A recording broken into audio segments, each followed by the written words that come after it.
They came by the hundreds, by the thousands, killing and crippling, creeping, crawling creatures determined to destroy the Earth. Could anything stop them? Could anything stop the giant spider invasion? Greetings, film connoisseurs. Welcome to the No Flim Flam Film Fan channel. We have some exciting and surprising news for fans of the Wisconsin low-budget sci-fi horror genre. News so big, you might want to call it giant spiders. Get it? It's giant. Vern, what is this? Sorry. What? You know I don't follow the whole Marvel cinematic film verse. What? Sorry about that. Oh. News so big, you might call it giant spiders. All right, thank you.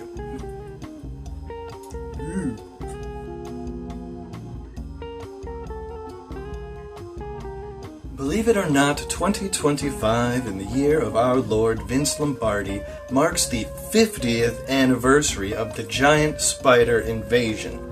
Perhaps the most iconic Wisconsin horror, other than certain text messages from Brett Favre. This campy, fun romp about tarantulas from outer space devouring drunk hillbillies has been featured twice on our channel. Once in a very personal exploration of the birthplace that we both share, where we discuss the film and its creation in our typical erudite fashion, and then once again with an original folk song. Giant spiders are crawling in the great north woods. They're coming for you, they're after me, they're gonna devour the skip. That's little buddy. This film is so special to us here on the No Flim Flam Film Fan channel that my mother even thought to get me this t-shirt without knowing I'd ever discussed the film publicly. So needless to say, I was very excited when I found out there were some big updates coming to celebrate the 50th anniversary of the film. Updates from none other than the film's director himself, Bill Rebane.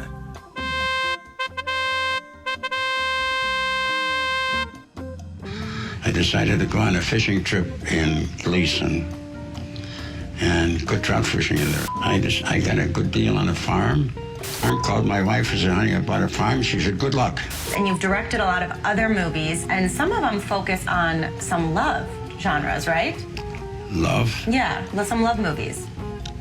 Well, when you say love movie, you got to define it a little more. So I did a lot of Christmas, science romance, fiction, romance. adventure.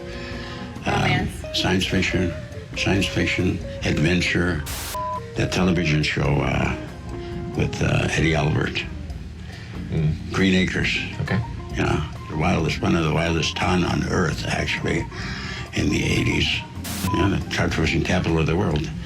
Yeah, so look up Bill Rebane, the Giant Spider Invasion, the 50th anniversary celebration of the original film will be coming hopefully soon, right, Bill? Very soon. Rebane is leading efforts to re-edit the giant spider invasion and shoot entirely new scenes to be integrated into a refurbished director's cut. And he's doing this at the ripe young age of 88 years old. Are you going to retire at any point, Bill? I mean... No, I don't feel like retiring. You know? How old are you, Bill? It's too much. I'm 88. 88, okay. Wow. Rebane has long desired to fix certain mistakes in the editing that affect the pacing and visuals, and he assures fans that his vision for this updated version of the film will be an homage to the past while innovating for the future. For the new scenes, he is bringing a Wisconsin-born actor named Dan Davies, known in the United States mostly, if for anything, for a full-length musical he wrote and starred in about one of Wisconsin's most famous serial killers. Just one of them. My sweet addiction you are, let me wear you like a star. Sweet embrace, I could use that face, skin to win me over, skin to stretch till October. Outside of the US, Davies has had some success in the Nollywood film scene, acting and getting recognized for work in some very popular films in West Africa.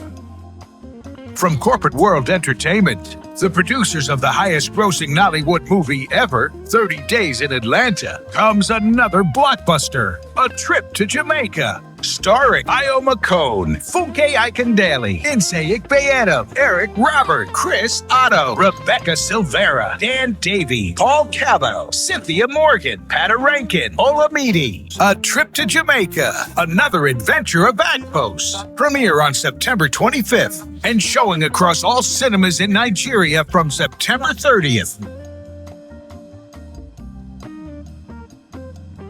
Whoa!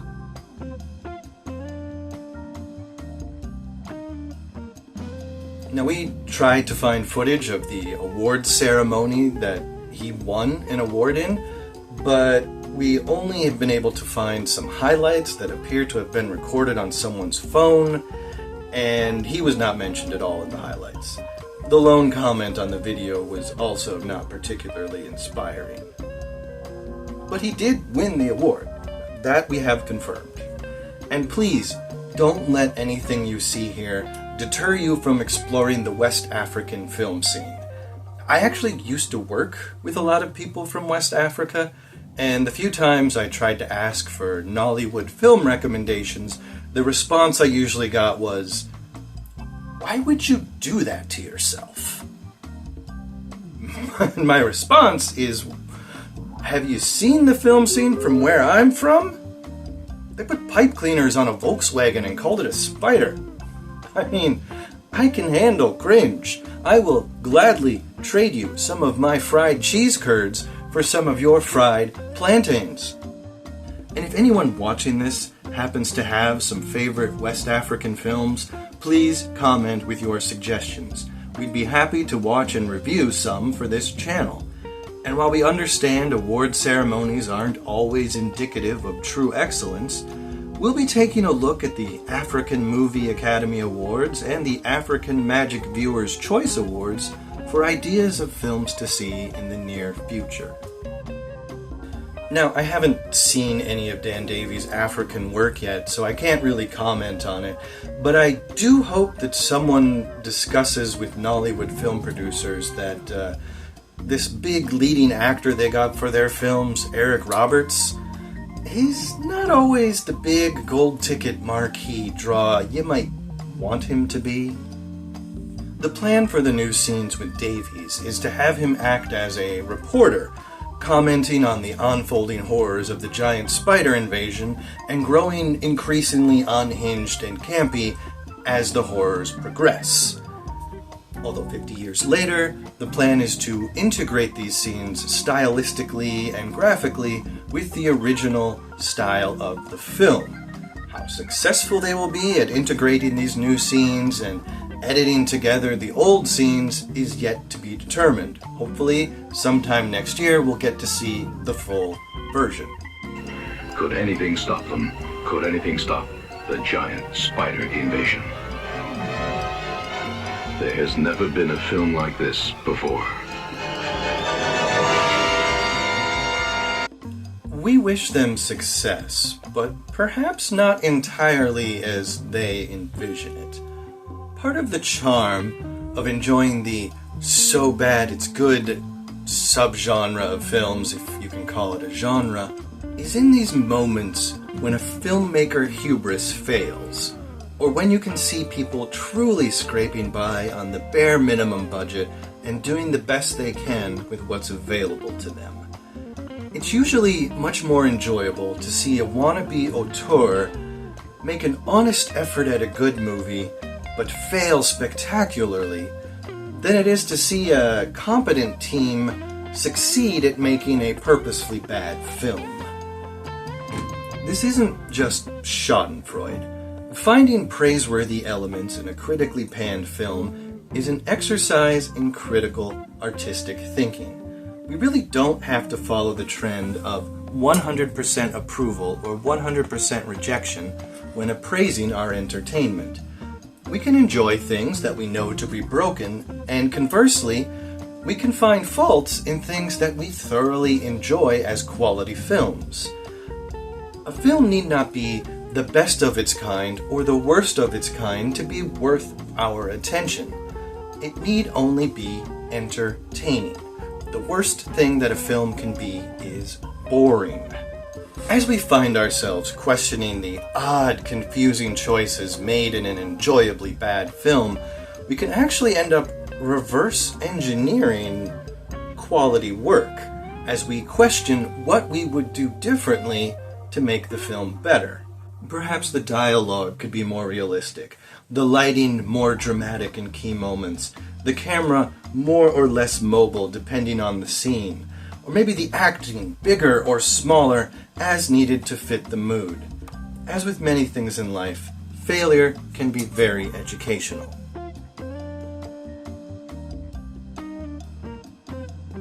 We may laugh at the sight of the giant spider swallowing the drunk hillbilly, but how many of us know how to rig up a giant spider-looking contraption capable of swallowing an entire human being without hurting them?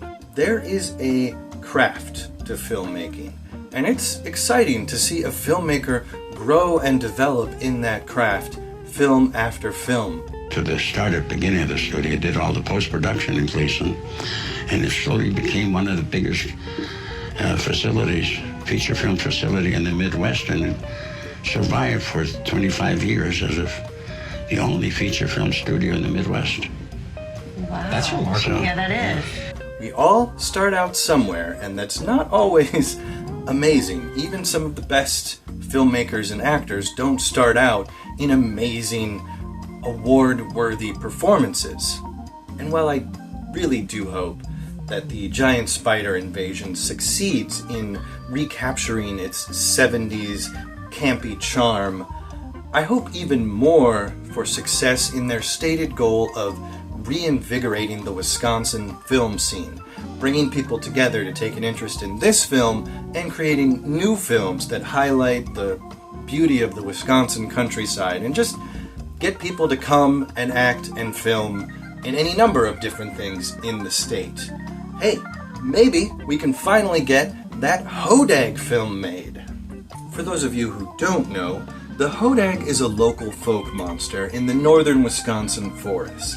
We talked about it in the same video where we discussed the giant spider invasion. It's like a small woodland dragon, and it's even spooky enough to have made it on Scooby-Doo. Like Meet the Hodag, #1 attraction of Gene Shepard's traveling cabinet of curiosities. Yet, despite years of promises, we don't yet have a Hodag horror film.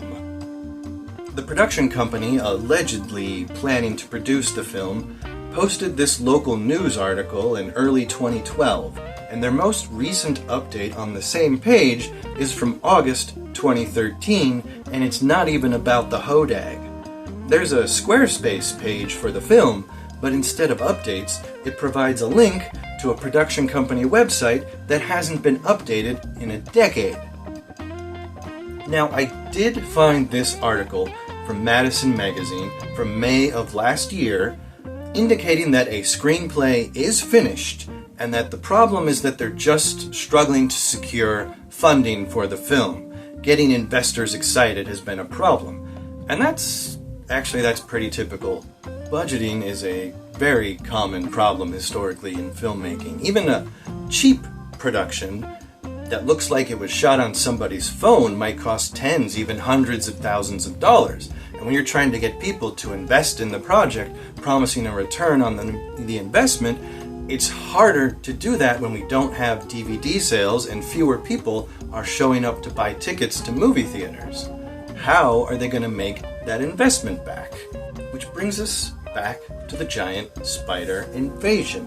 If Bill Rebane and his team can succeed at bringing in renewed interest in the Wisconsin film scene, then maybe they can help prove to conservative-minded investors that there's good money to be spent in making movies in Wisconsin because people will come to watch them.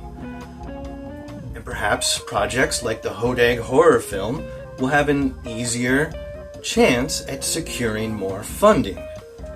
And hey, we even actually have a great example in very recent years from a film made in Wisconsin being very successful financially and critically.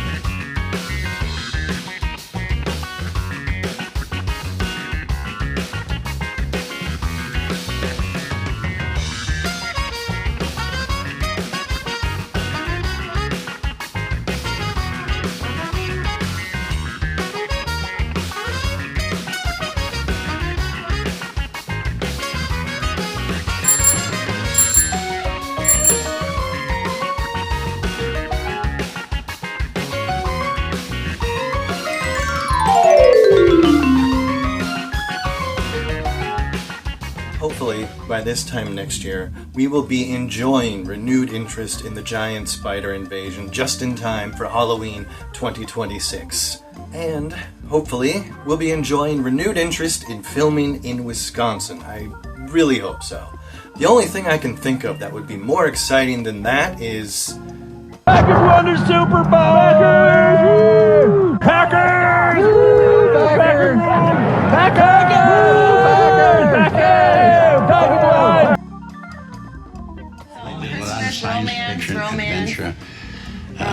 Science fiction, adventure, science fiction, adventure, science fiction, adventure. They're all G-rated pictures.